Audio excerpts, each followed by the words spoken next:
बहुत समय पहले की बात है। एक बड़े और घने जंगल में एक नदी बहती थी।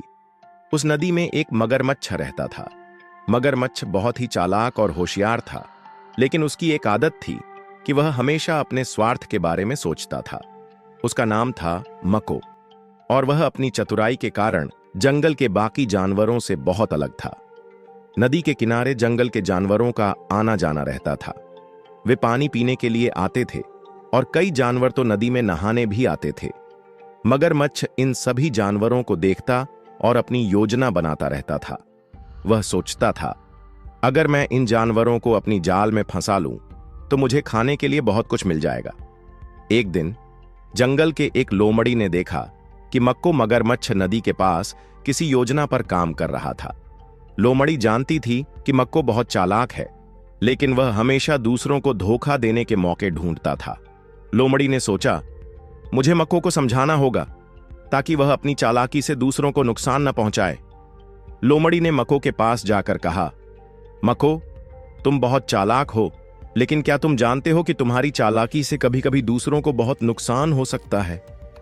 तुम दूसरों को फंसाकर खुद को तो फायदा पहुंचा सकते हो, लेकिन क्या तुमने सोचा है कि अगर तुम्हें कोई जानवर धोखा दे दे तो तुम क्या करोगे?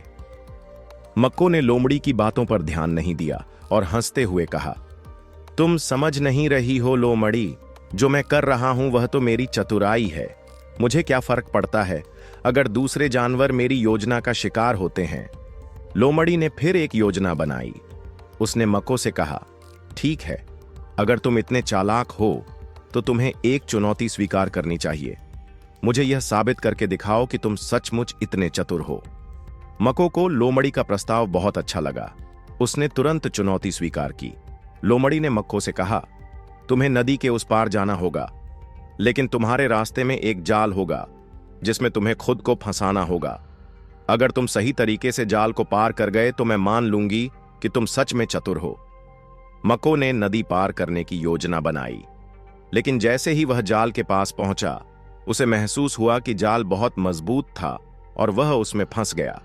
वह संघर्ष करने लगा, लेकिन उसकी चालाकी उसे फंसा चुकी थी। अब वह सोचने लगा, लोमड़ी ने तो मुझे ही मेरी चालाकी का स्वाद चखा दिया।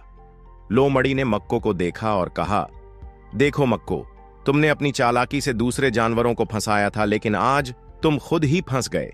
चालाकी से ज्यादा समझदारी और दया से काम करना चाहिए। कभी किसी की कमजोरी का फायदा मत उठाओ। मक्को को अपनी गलती का एहसास हुआ। उसने लोमड़ी से माफी मांगी और उसने वादा किया कि वह अब अपनी चालाकी से किसी को नुकसान नहीं पहुंचाएगा।